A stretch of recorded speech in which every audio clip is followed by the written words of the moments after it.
Good evening, everyone. My name is Fraley Rodriguez, and I am the Director of Life-Saving Centers for Best Friends Animal Society, and I oversee our East Coast programs, which is our Atlanta, New York, and Houston, and we are so excited that you're here today.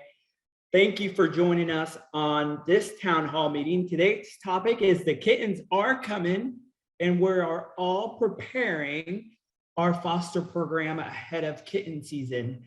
We are really excited about some of our panelists today. We will have a time at the end to go through your questions. So if you can put those questions in the chat box or in the question and answer box, we will view them at the end. Some of our questions will get our panelists going. We are truly excited about kitten season this year. Best Friends has committed to putting an amazing national kitten foster campaign that just launched this month and is available to all of our existing network partners. It is one of the perks of being a network partner, is a unique opportunity to boost up your foster program ahead of kitten season. We want you to register by this Monday, February 14th. And the marketing toolkit has launched. So you can find that on our network site, as well as we're gonna also put the link right here on the chat box. It is just a little sneak peek. If you watch a little bit of the Puppy Bowl on Sunday, Super Bowl, you might even see a little commercial. So we're truly excited about kitten season. We're excited to partner with each and every one of you as we help save more kittens this season. Also, don't forget, Thursday, February 14th, we have our next town hall meeting, and that is expanding your walls, maximizing life-saving with a community-based foster program. And we will post a link in the chat as well on how to register, because we want to see you then. So at this time, I am not the person that's going to be talking, so you should breathe a little easier and say, we don't have to listen to Fraley for 35 minutes. We invited a few of our internal folks to help you, and they're from all across the country, and they represent a little something different about Best Friends work during kitten season. Our first one that I would like to introduce is Brittany. And Brittany is from the West Coast. She is actually our executive director of our LA program. Brittany, welcome. Thank you. Like Fraley said, my name is Brittany. I'm the executive director for Best Friends in Los Angeles, overseeing 3 of our facilities in LA, and I'm excited to be here. Thank you for joining us, Brittany. Our next participant or panelist is Carrie. Carrie actually will represent our Houston program, and she'll tell you a little bit about her program here in a few minutes. But we wanted to, like I said, we wanted to bring all aspects of kitten foster care. We have Brittany, who has 2-3 buildings in LA, and Carrie, completely foster based in our Houston program. So Carrie, why don't you introduce yourself? Hey everyone, my name is Carrie and I'm the life-saving program manager for Best Friends in Houston. And like Fraley mentioned, we do not have a building where we house animals, so we're completely foster based. So we are constantly recruiting new fosters and looking for ways to retain them and keep them engaged. Thank you, Carrie. Thanks for joining us. And our last panelist, but not least, is Tammy Jo. Tammy Jo is currently living in the Atlanta area, and she is our bridge between both programs, but also she brings a ton of experience on partnering with your local shelters. So Tammy Jo, why don't you introduce yourself? Tammy Jo from Alabama, so I also have that Fraley Southern slang going on, but I work for the municipal and shelter support team for Best Friends. I get to travel around, visit shelters, and help them build programs, train and mentor them. I am the boots on the ground girl, and I have a lot of tips and tricks that hopefully will help you guys tonight. Well, thank you, Tammy Jo, for joining us. Thank you, panelists. We, again, as I introduced this, we really wanted to make sure that everyone was aware that we are your partners in crime, partners in life saving. We really set up this town hall to really showcase how we're working throughout the community in different ways. And I know that the first thing you did when you signed up, you thought, how can we recruit? How can I get more kittens fosters in my program? So let's start with that. Tammy Jo, give us one story of you recruiting kitten fosters into a program. I like to tag on to anything that's happening in the nerd world or sports world. So again, the Super Bowl is coming up, and it's a great time to really get people to come and visit your shelter and have a Super Bowl party. Hey, come in, see what we're about. And while they're there, you go over your programs, but really like let them hold a kitten and be like, so you could do this like every 2 weeks or every month. If you want to hold that kitten, you want to like get your kids to hold this kitten. So I think it's a really good idea to tag along into things that are happening around the country and take those ideas and market them. Simple, easy, cheap. Take a picture of kittens in a bowl, super kitten bowl, done deal. I love it. Maybe at the end, we can discuss who's going to win the Super Bowl. Brittany, give us one story of success of fostering recruitment. Yeah, I do love the kid angle, because I know that with my kids, if you show him a kitten, he's like, great, I'm going to take that kitten home, whether mom wants to or not. But I really think, anyone that's coming into your center, if you have one, or engaging in your program, really that it's, they should be an option as a foster. And we have had people who have found kittens and, they're bringing them to us thinking that's the right thing to do. And being able to turn that person into a foster, even for just a couple of days, obviously is very helpful. And being able to offer them the resources and, everything that they need to be able to hang on to that kitten for a couple of days, they might not even know that that's an option. So just being able to engage people that way has been really helpful. I love that. As we were talking a little bit about this, as we were getting ready for this, you both continue to mention that short-term fostering and just utilize people at what they were doing currently, not what you needed them to do for 8 weeks, but really think about them. They can help me now. So we're going to touch base on that, Brittany. We'll come back. Carrie, give us one story, one way that you have found success. Sure. So since we don't have a building where people can come in and, see animals that we have available for foster, we often go into the community to meet people where they already are. So we started last summer doing something that we call foster rallies, and we started during kitten season, where we partnered with one of our local shelters, and they had a mobile adoption vehicle that we filled up with not yet adoption ready kittens that were already there at their shelter. And we took it to a high trafficked area, to an outdoor mall. And we set up there for a few hours, and we recruited people just passing by. We did a little promotion ahead of time, but really it was mostly walk by traffic. And we found that the majority of the people that we were talking to had never fostered before, and they didn't even know exactly what that meant. And so we were able to provide that education and send kittens home there with them. We had all the supplies ready to go. And most of those kittens ended up getting adopted by those people that, we recruited just right there off of the street.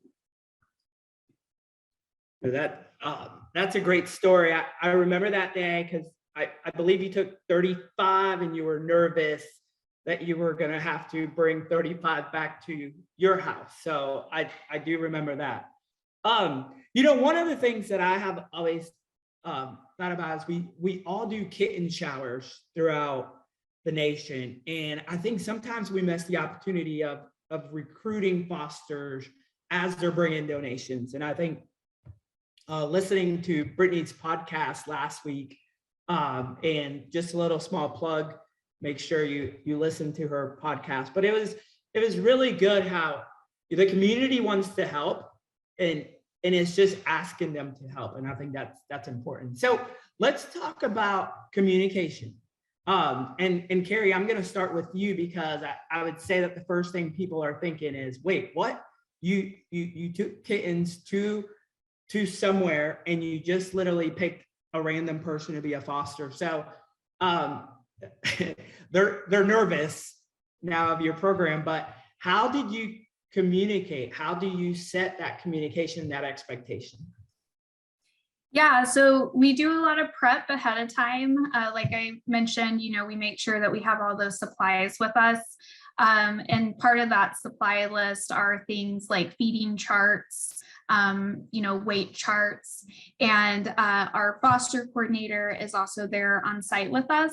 So what we would do is have people come into the mobile vehicle, help match them with appropriate kittens based on, the care that they could provide after talking with them. And then we would send them out to get onboarded with our foster coordinator, while inside we were starting to do all the medical intake for those kittens, because they weren't yet part of our program. They came directly from the shelter. So we would, look them over, send home. We had like everything we could think of with us, so any meds that we thought needed to go home with them. And we also had things like scales there. And so we set those expectations for the fosters as far as, how often they should be feeding the kittens by going off that feeding chart, weighing the kittens and submitting those weights to us on a recurring basis. And we use a lot of different tools for communication. Airtable is one platform that we use a ton. And as we're talking to people and getting them onboarded as a foster, we're also inputting them into our Airtable base. And from there, we can actually set up automatic email reminders for them so that they're getting those constant reminders to check in with us, provide those updated weights so that we can, keep track of the progress of the kittens. And then our foster coordinator also has just a one sheet that we call our contact sheet, and it has all the pertinent information like email addresses, emergency number, those sorts of things, in a very clear, visual way, so that hopefully, people can quickly look at it and know exactly how to contact us. That's, again, I'm going to keep saying that we're partners in life-saving with each and every one of you. And one of the benefits that we have at Best Friends is that we're able to utilize a lot of technology that then we can share with our partners. And Brittany, the LA program is known as the Airtable experts for Best Friends. But some of these folks don't even know or have never heard of Airtable. How do you utilize technology to communicate? Yeah, so right before we were using Airtable, we were just using an Excel sheet. We were able to capture everyone's information, things like what kittens people were comfortable fostering, had they fostered before, contact info, all that good stuff. But, like Carrie said, the nice thing about Airtable is you can send out these automated emails. It's a lot cleaner than an Excel sheet, especially if you're not comfortable with all the formulas and all the kind of stuff that goes into that. But it was really a great way for us to start the process now in February, before kitten season really explodes, even though it is 80 degrees in LA today. But what we were able to do is create a Fosters on Deck plan through Airtable. And so that way, as people were coming in, asking about kittens, some people don't even realize that kitten season is a thing, which sounds crazy because that's all we ever talk about is kitten season. But people people come in and ask about kittens all the time. And so it was a great way to be able to capture their information. And then as soon as we get a call from the shelter or as soon as that, 2-day-old comes into the nursery, we're like, okay, we've got a foster, we're ready to go, and we can send them right back out again. So it's just been a great tool to really get us prepared. Awesome. Tammy Jo, what ways have you seen to really work well in that onboarding piece? And again, we do know, I'm in Florida, like kitten season is just the same way as California. It's all year round, but this is a pretty good opportunity. We are pushing kitten season in February, so we really can work on that preparation. Onboarding, how do we're pulling people straight from the shelters or the neighborhoods. How do you onboard them properly? What are some ways? I have this theory that before you invite people to your house, you should probably have a house, lay a foundation, put some walls up, Swiffer some things, maybe put a Vincent Price up, whatever it is that makes you happy. But I think that foundational basis is really, really important. And having, like Carrie mentioned, those information sheets. A lot of shelters I work with, they have handbooks. And in that handbook, it just has the basics. This is what we as a shelter expect from you, and this is what you as a foster can expect from us. It has basic phone numbers, what to do in an emergency, what defines an emergency.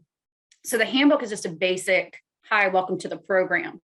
But then on top of that, you build your manuals.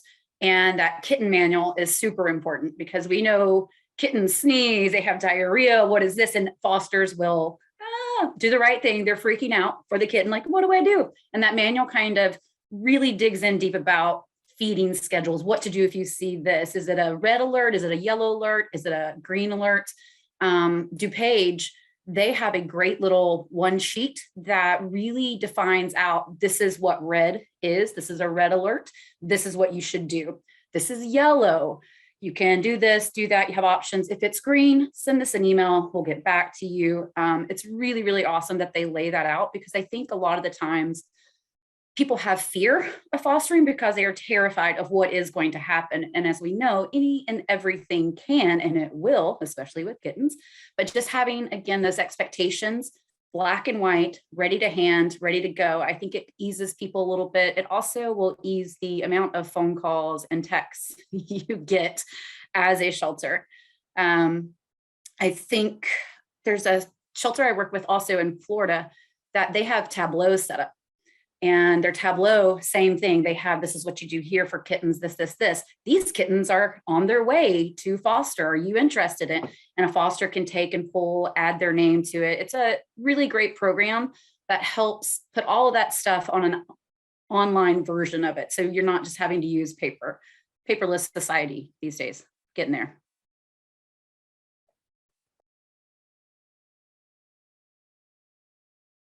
Fraley, you're muted. It was a really, it only happened once. We have a countdown, so that's only once. You guys can judge me. So, one of the things that it's managing those expectations is communication.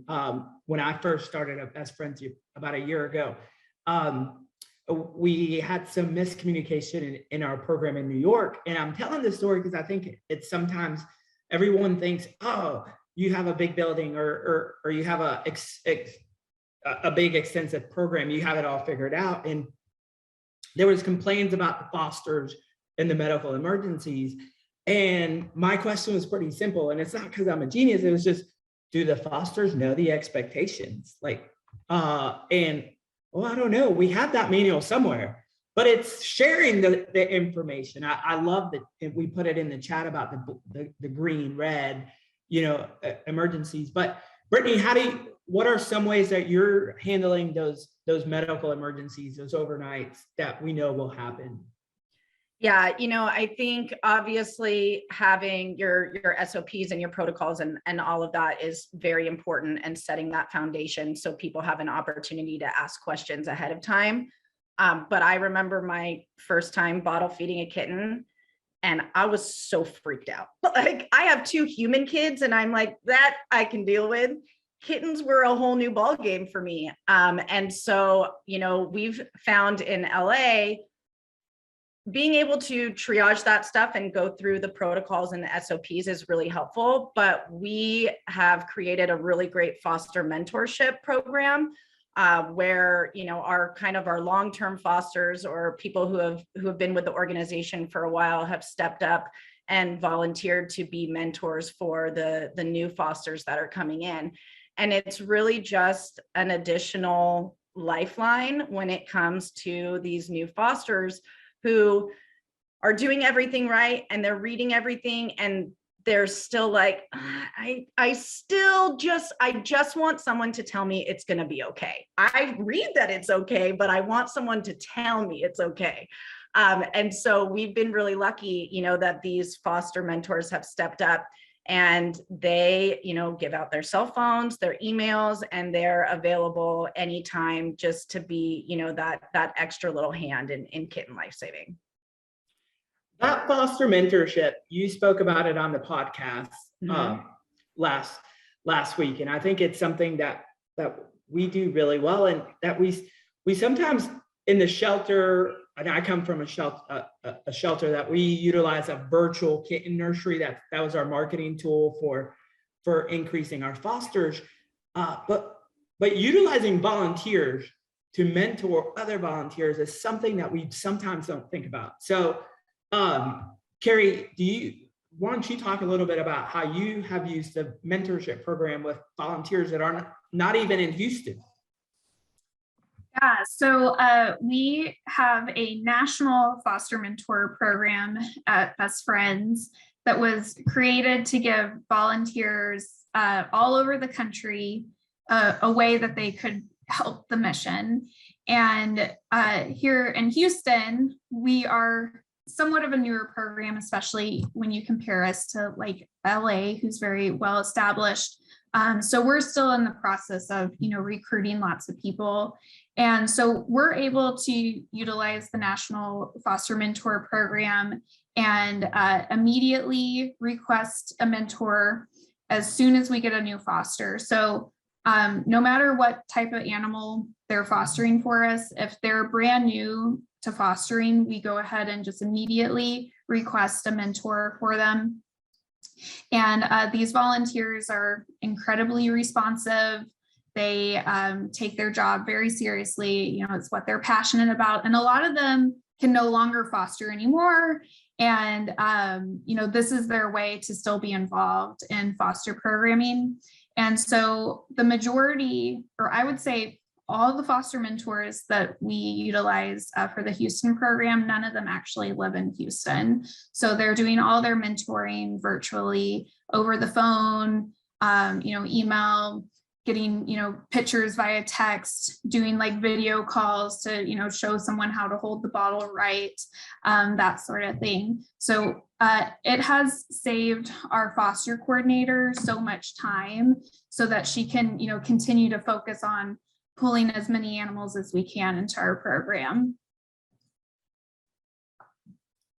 I love it. Using volunteers to help other volunteers. Just a little, please make sure, just a little side note, make sure you put the questions that you have on the question box so that we can, we're going to try to get to a few of those at the end, because this is something not just about our expertise of what we're doing, is we really want to make sure we meet you at where you're needing that help. And I was looking at the Q&A piece of it, and you're right. It is kitten time is not 24/7, 365, just in Florida and California. It really is, what we're hearing is that it's happening everywhere. So we want to make sure that we do understand that. So Tammy Jo, tell me a few ways that some folks are handling it when they don't have any staff, or they might just have a part-time foster coordinator. How are they building their program and scaling it up? You're muted. Got you. Two, that's two. Oh man. It goes back to volunteers, right? I believe sheltering exists to help the community, and I believe the community exists to help the sheltering piece. So getting your community involved, letting them know about the programs you have and where you really have those life-saving gaps and where you need the help to really push that life-saving mission. I think volunteers are trainable. I think anything that we can learn, they can learn, and they can make phone calls, they can answer questions, they can pull in applications, they can deliver whatever it is that they need to. It's just giving people the chance and the opportunity to join alongside of you. And again, all about setting up expectations. This is what we expect. This is what you should expect. That will diminish some of the questions and some of the stress that comes along with running programs. I believe that our community is the answer to all the problems we have. So really, like I said, just getting them involved. When you have something that you don't have staff for, or you don't have enough staff for, that's where you run to your community and you let them know, and you let the news know, and you put an ad in your paper, and whatever drum you can bang on, do that in your community and do it loudly. I think that's great. Okay, so let's talk about short-term fostering. It is I like it how I have changed about short-term fostering. Carrie's a witness. She'll pat me on the back. Like I said, I come from a shelter where we had 10 or 15,000 animals, and short-term fostering wasn't something that we could even think about. It was just like, let's get a kitten in for 8 weeks. But Brittany and Tammy Jo, the way you guys talk about short-term fostering is really, really cool. So Brittany, why don't you tell us a little bit more about it? Yeah, so, I think when I first started, it was always like at least 2 weeks. You want to foster for at least 2 weeks. And I think, we've all kind of touched on this, but really just meeting people where they're at. And, if you are in the corporate world and you're working Monday through Friday, but you have those weekends open, we can use you on those weekends. And it's really just an opportunity to maybe ease in a new foster. They don't feel like they have to make such a big commitment and hang on to these kittens for, a full 2 weeks or 4 weeks or whatever it is. A couple of days is enough sometimes. And, even if we have a foster who's going out of town for the weekend and they just need a place to leave their kittens for a couple of days or a couple of nights, we'll take it. We will take whatever we can get when it comes to fosters. And, we're really able to kind of move things around and, fit different kittens with different fosters this way. And it's been a game changer for us. I love that. When we were prepping for this, Bethany, also even said, "Oh, you just rotate them." Tammy Jo, talk about the rotating, because that to some of these folks, it's like, what? You're taking them from one house, so Disease. Yes! Oh my gosh, they're gonna all have ringworm. Most of us, I think, when we've been fosters, are like bathroom fosters or a specific room. It's just teaching people how to correctly disinfect and sanitize those areas before they bring somebody else in. I come from shelters from Alabama and Tennessee and Georgia. We used to have to do a hopscotch method for cleaning. And I think it's the same way with fosters. You just hopscotch them around to this next house, whatever. Like Brittany said, those weekends matter. I used to say if a volunteer can come in for 10 minutes a week, wow, that's a dog that got walked. That's a cat that got socialized. You have a day, great, because on Saturdays, we know kittens are coming, on Sundays, Mondays, Tuesdays. So whatever day that, again, your community can give you, whatever hours, whatever time frame, utilize it. It sounds scary. Again, we are very fear-based creatures as humans, and disease, and that it terrifies us in a shelter. But if done correctly, and if you teach your fosters how to sanitize and disinfect correctly, it is a game changer, because we all know you need those last minute ones. Our fosters also have lives, and they sometimes want to do things, and they can't just, I've seen kittens in bars before. I don't recommend it, but it gets people excited. But they want to go and they want to have their life too. So having just those temporary 2-day fosters, it's a beautiful, beautiful thing. And once everybody's trained, It's really not a whole lot of piece to it. It's finding the time to train. And again, mentors, mentors, mentors.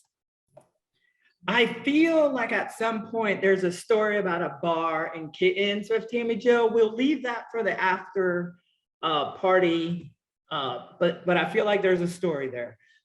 We talk about a lot. I think my team at Best Friends probably gets tired of me saying case management, like from intake to adoption, and always thinking of that adoption, always thinking outcomes first. I'm a huge proponent of it, and Carrie probably is tired of hearing it, but Carrie, talk a little bit about that case management of intake to outcomes, because I think it's really important specifically for the kittens in foster care. Yes, absolutely. So since we are foster-based, completely foster-based, that is our animal population. But I know sometimes when you have a building, often the animals in foster maybe are forgotten about, or they just aren't as urgent because they aren't the ones that you're looking at every day. But for us, what we have implemented, because we aren't doing like walkthroughs, through a building, is we do like a virtual walkthrough with our foster animals every week. So we have a weekly flow meeting with our whole team, and we walk through each animal that we have in our program, and we can do it super fast now. We can get it done in 30 minutes. And what we're doing when we're looking at kittens is we're checking their status that we have for them. We're using Shelter Love, and the status determines whether or not they're published for adoption. So we're checking their statuses to see if those are correct. Are they ready for adoption? And what we consider ready is that they're thriving, they can move into a home and be on their own. It doesn't necessarily mean that they've already been spayed or neutered, because we can go ahead and move them into an adoptive home and then complete that spay and neuter, once they're of age or weigh enough. So we are going through each kitten, checking their statuses, seeing if they're ready to go ahead and publish for adoption. And then at the same time, looking at their photos too. We always take intake photos, but if we intake a kitten that was 2 days old and now the kitten is 6 weeks old, it looks a lot different. So that gives the foster coordinator a visual to see, okay, who do I need to check in to make sure that we're getting updated photos so that once we publish them, they look less like a worm and a real kitten. And so, yeah, we're doing that every week, and it has really helped things within our team, because before we were only kind of doing those things as we noticed or thought about. And now we have this recurring schedule, and it's moving our kittens through a lot faster. And I love being able to empty a foster home as quick as possible and move those kittens into their potential adopters' homes, and then immediately turn around and save some more kittens and move them into that open foster home. No, that's a great idea. We talk about in a building world, you talk about doing rounds, but in the foster world, when you don't have a building, you kind of put them in a house, and if you don't remember or ping yourself to hey, where are they in the program? We kind of tend to, they stay longer, and that's a quick way to scale up, is just to let the fosters take a break or be another foster for another kitten. So that was good. So part of it is people want to know how we recruit, but also it's not about the people resource always. It's also about the litter, the food, the dry, the wet food. What are some ideas that you can give our folks that are on the call and on the town hall, ideas that you've done to get those resources? Tammy Jo, you had some good ones, so why don't you start us off? Wish list. Blast that all over your social media. Hi, here's some things we need, and then explain. I think as adults, we like to know why something exists or why you're asking it for. So, we need kitten litter, and then show them a cute kitten because of this, whatever it is. I also think, again, just engaging your community, saying, hi, this is what we need, getting it out there in multiple ways. If you have a pet of the week clip you do for the news, mention, and kitten season's coming up and we need supplies, check out that wish list we created. I think it's just the focus, and kitten showers are a great time to also, hey, come in, see the shelter. And if you think about it, cities that have the cat phase, the kitty cat phase, people are paying $25 to go and hang out with a cat. You can come to my shelter and do this for free. And by the way, bring me some kitty cat food with you. People want hands-on, let a cat roam around. If you have like a little community room, they will freak out. They will love it. You will have endless supplies of KMR and kitty wet food and everything you need if people get that sort of hands-on experience. And again, understanding the why we need it. Shelters have limited budgets. We know that. Again, sheltering is a community effort. I will say that until I'm blue in the face. So getting your community involved to help you out with those needs. Pretty important. I'm going to plug this. We're doing a virtual and a big push for a kitten shower coming at the end of the month. So if you have not registered to be a partner in our national kitten, what we're doing currently, I suggest you do, because part of it is we're going to do a big push of a big old kitten shower for everybody throughout the nation. So Brittany, you have 3,000 kittens coming in. We can't buy enough for that. So tell me how you scaled up to really meet the fosters where they're at. Yeah. I think, again, you got to ask. You just got to ask people. People want to help, and a lot of the times they just don't know. So, the same thing like Tammy Jo said, social media, flyers, whatever it is. We had a foster coordinator that used to just reach out to different companies and say, hey, you want to make a donation? And then next thing we know, there's like a pallet of the little churro, cat treats, and just ask people. And a lot of the times they are willing to help. Another thing that we did is we told people, I think last year or the year before, bring in a can of KMR and, get a little whatever, a little tchotchke or a little this, or $10 off an adoption, or, whatever it is. And it just makes it kind of a fun way for people to come in and bring the supplies that you need. And then when we think about, traffic in LA, people don't want to drive. It takes an hour and a half to go 15 miles. We have another way that we've been able to engage volunteers is we have our foster courier warriors. It was a name that I thought would have been a working name, but it stuck. And so here we are, foster courier warriors. And they'll take foster supplies to the foster's house, or if they need to move around kittens, they'll go ahead and do that. And we have volunteers who, anytime they show up to the shelter or you see them driving down the street, there's a crate in the back of their car just in case they need to, do a drop off or a pickup or whatever it is. And it's been a great way to just still engage the community. So basically you created a kitten Uber volunteer position. I like it.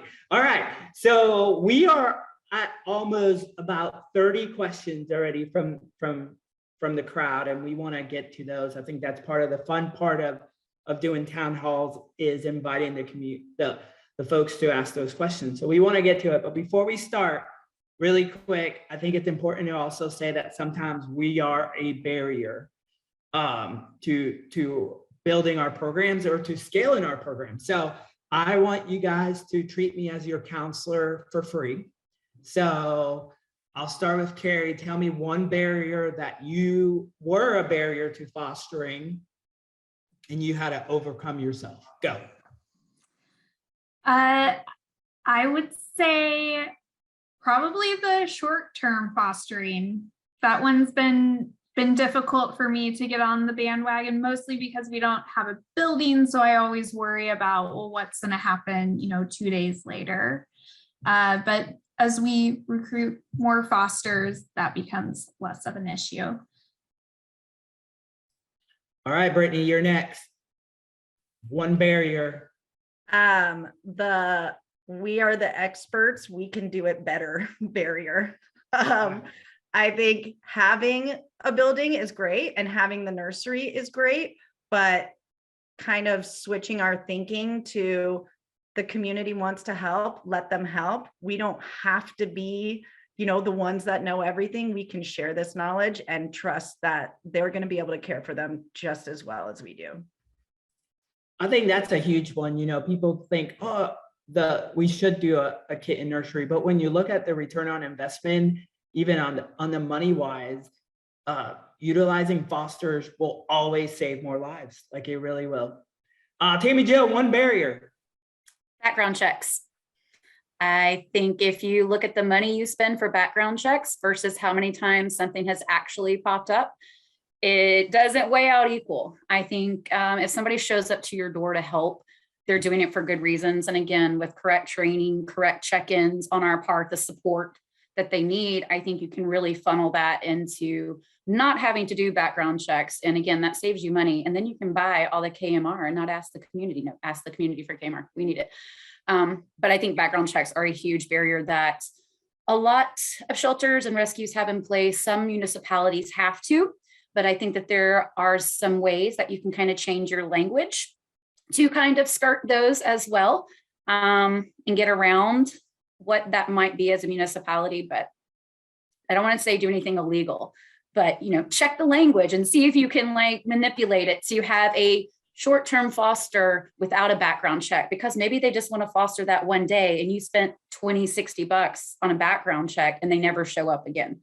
So that's great. It is all about partnering. And I think that's a great example of partnering. We partner with LA County Animal Services on things that they cannot do.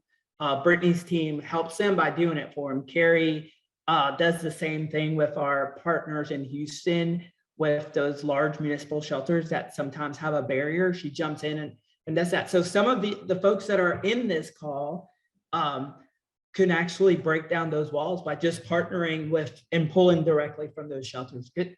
All right, so here it is. I'm gonna start going.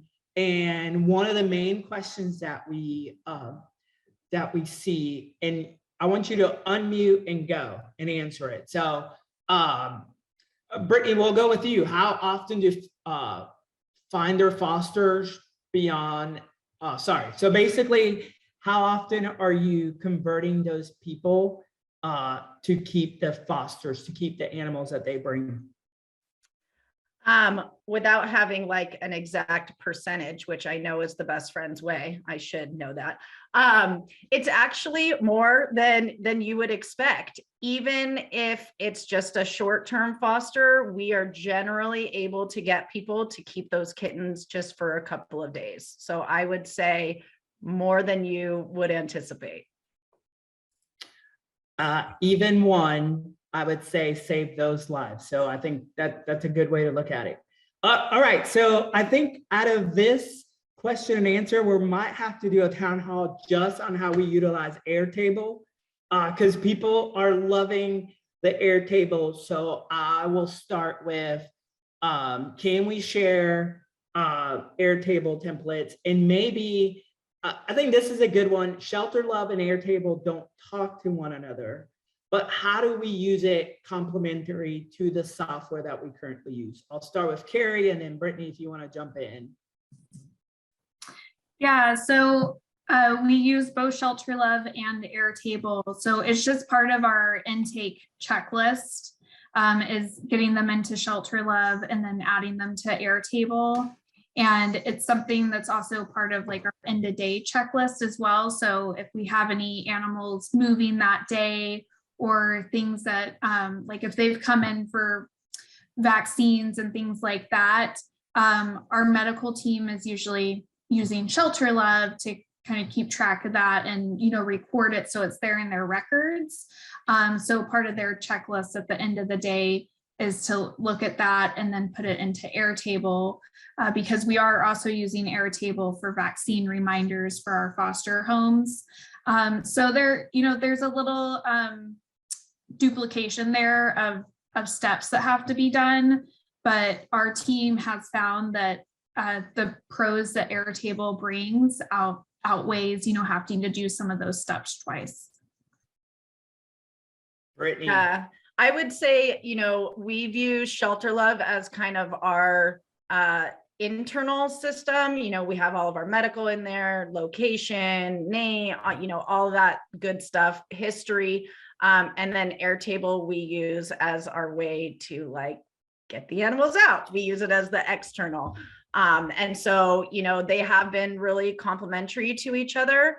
And it's been an amazing tool for sure.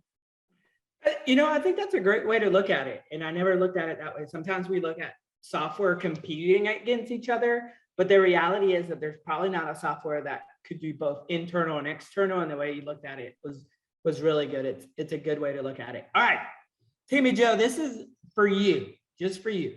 And I'm gonna actually say, Jillian put that they're a small shelter, don't have a lot of fosters. And she was asking about engagement, but I actually think that question goes to small, medium, large. It goes to everyone. How do you really keep those fosters engaged? I think you should create an SOP for engagement. I know that kind of sounds silly, like, oh, we need an SOP to engage humans. Sometimes, yes, because specifically with fostering, somebody should be checking in with them 24 hours after, like, hey, how's it going? Especially if they're a first-time foster, and especially if they have neonates, and all of the especiallys for all of the fostering. But really being genuine, having ways to communicate, closed foster Facebook groups are great for that. Your mentors tend to be the ones who run that, who can answer the questions, emails, texts, whatever it is people prefer. It's being able to communicate easily, right? That's engagement, or that's what we have time for in sheltering. Easy communication is what we're looking for. And I think you just have to find what works for your community, what works for your fosters. Not everybody is online. Not everybody likes to get texts. So figuring out what that specific foster needs in the way of communicating, and then making sure you're communicating and saying, hi, hello, how are you? What other supplies do you need? Are the kittens, hey, we're using our Airtable. We just sent you a reminder, vaccines are coming up. Even that is engagement. It's just keeping in touch with people. We do it every day with each other in a shelter world, right? We see each other, we get to communicate, we get to say hi, we have little check boards, whatever it is. Same process, just making it, they live 7 miles away. How do I check in? Pick up the phone, send an email. If you have fosters, the courier warrior, I don't think I can say that. With my Southern drawl, courier warriors, getting them to getting them to stop by and check in and say hi. I know we tend to think showing appreciation and doing awards is great. Most of your fosters don't want money spent on them. They want it to go towards the animals. But I think a simple thank you goes a long way. That is a good way to finish that. I think sometimes we look at engagement as, oh, I gotta do all of this fancy stuff. But at the end of the day, a thank you is just what they need. And actually, I will challenge any staff members that are on the town hall to actually go volunteer somewhere else. I found that me volunteering somewhere else kind of brought into perspective on how I needed to engage our own volunteers. So even look at it that way. But it is so true. Engagement is so important because it's how we're gonna keep those folks.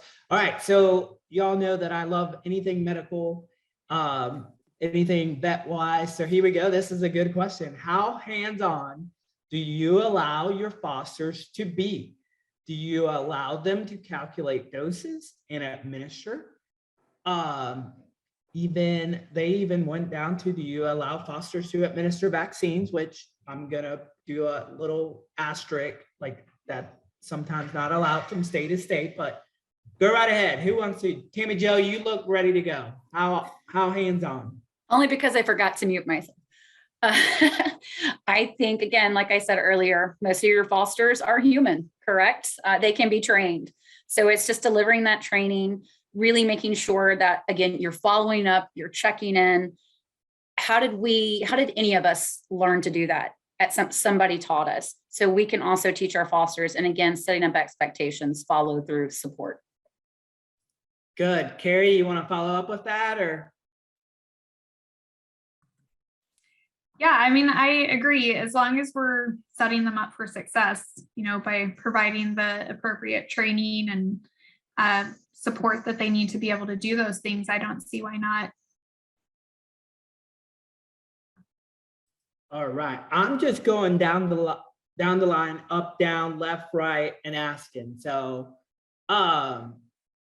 here we go. How do you ensure, and Carrie, this is just for you because you like the walk-in volunteer.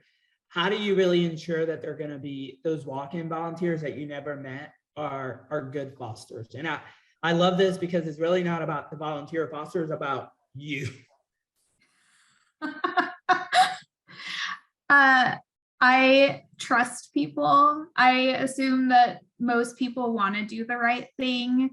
It's, as experts ourselves, it's up to us to provide them with everything they need, again, to be successful. So things like those check-ins are a huge way to build that trust and make sure that things are going well. And ultimately what I think about is a lot of times these kittens that we're helping are currently in a shelter where they don't have the resources or the staffing to be able to provide what they need. And what better place for this kitten to go than someone's home, where they only have a couple of kittens that they have to look after, rather than more than 90, which is what many of our shelters are dealing with during kitten season. So I just, it's hard sometimes for all of us to just kind of let things go and, just assume that they're going to do the right thing. But we, thankfully, we rarely lose kittens. And when we do, it is usually, something related to they had, a pretty serious medical condition that we weren't aware of. So it's just trust and providing them with what they need to be a successful foster. This is, and I'll take this one, just because, and I think it's the reality that we don't talk about enough. But Skylar asked, how do you help foster parents with the grief of their foster animal passing away?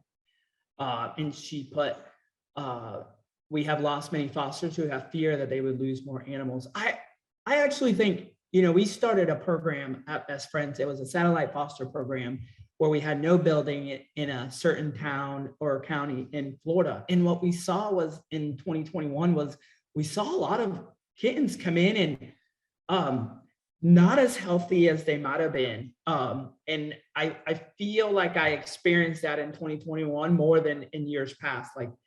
And the reality is we started with honest conversations and we met people with compassion. And we just told them the reality is that this happens. But we understand that this might be the first or second time that it's happened to you, and this was not your fault. And it is, we just met them with just having those courageous, honest conversations with them. And I feel like those have really made a difference. They want to come back because we were compassionate. We did not point the finger at them, and we answer the calls. And I think we always complain about those after hours phone calls, and we should complain about them because we should want to minimize them. But when I answered the call to a foster at 2:00 in the morning and just talked to him about what was happening, it meant something to that foster.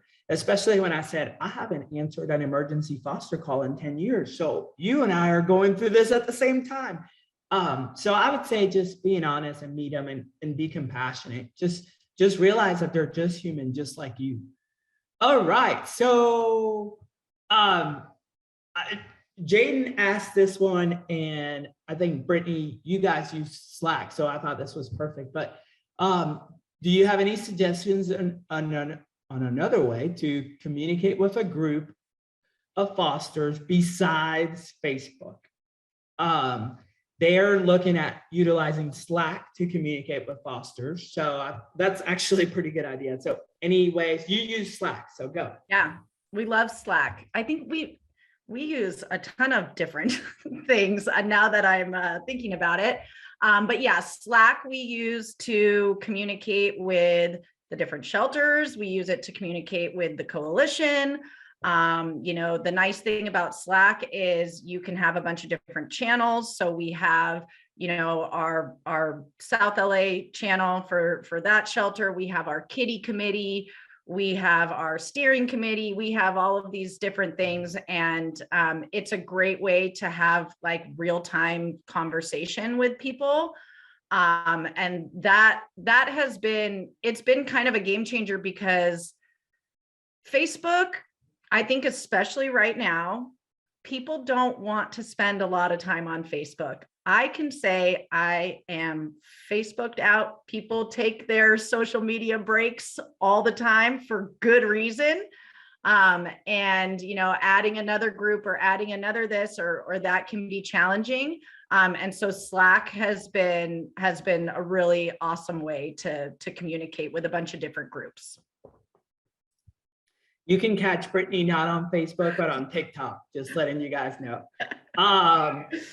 Hey, this one, I really do. I'm going to keep pushing Bethany and Whitney that it looks like we do need an Airtable, like not even an Airtable one-on-one, but just a share the screen and Brittany and Carrie, your teams utilizing Airtable. It seems like that's really popular on the questions. This is good, Tammy Jo. This is going for you. Do you allow your short-term fosters to facilitate or schedule a handoff with their new fosters themselves? And if so, any pros or cons? Absolutely. My guess is a yes. Yeah, absolutely. If I don't have to do it, check. Awesome. Perfect.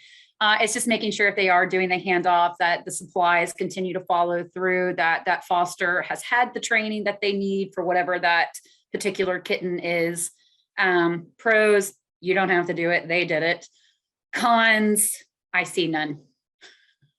Again, just making sure that, again, the handoff, the supplies follow, and that foster knows the new foster has been trained.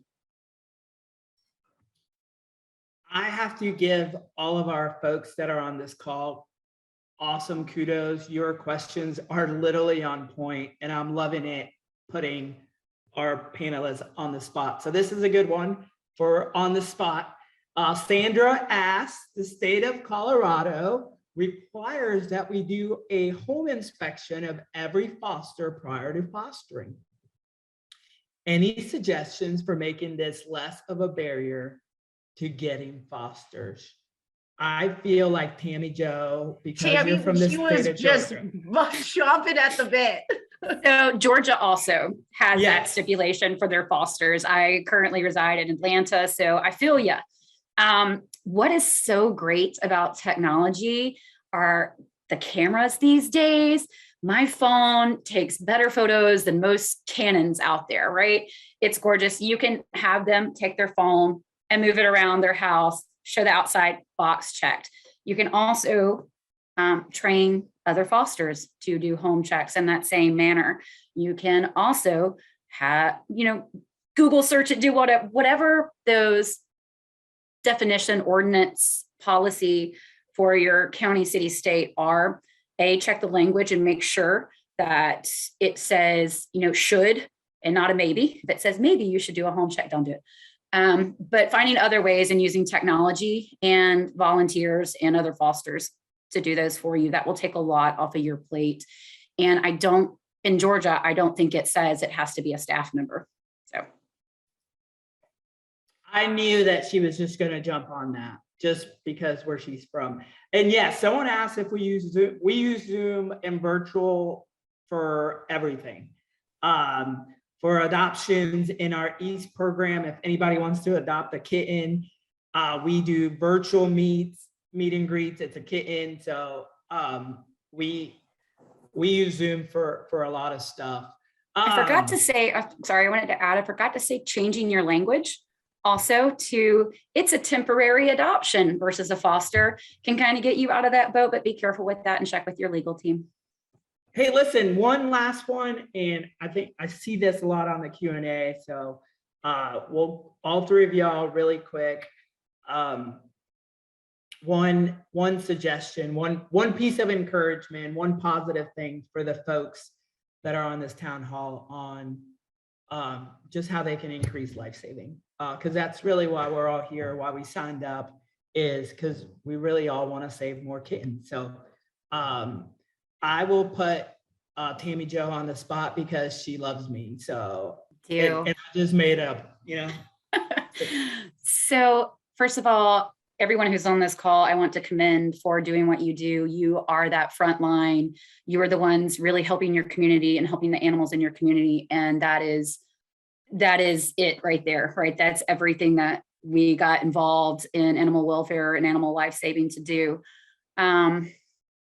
The advice would be that even doing the smallest amount that you can is saving more than you were. So even if you don't have LA mega Brittany's world of tumultuous kittens flying around 3 buildings, but you're trying to do something, you've gotten 1 foster, you've got 10 fosters, that's more fosters than you had. So starting somewhere, step 1, better than yesterday. Good. I feel like we picked a lot on Brittany, but so I'll go to Carrie next and let Brittany go last. So. Yeah, so I think my advice would be to ask your community for help and make it easy for them to foster. That's kind of our motto in the Houston program. We are always asking for help, whether that's online or in person.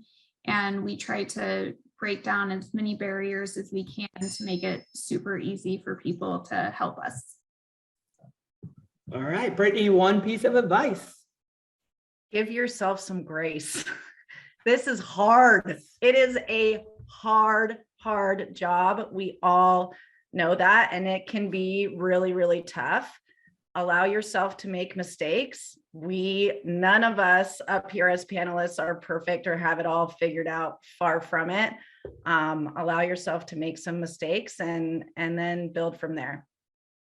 And that's a great way to end it. We really hope that you enjoyed this town hall meeting. I think if there's any one thing that I can leave you with is that we are here to be your partners in life saving. And if there's anything that any of our panelists can do or any of our network team can do for you, please let us know and keep checking those resources because we really are and we want to be your partners in life saving. So thank you all for joining us. I appreciate our panelists. I am probably the least perfect of these groups. So thank you guys. And I hope that you have a wonderful night.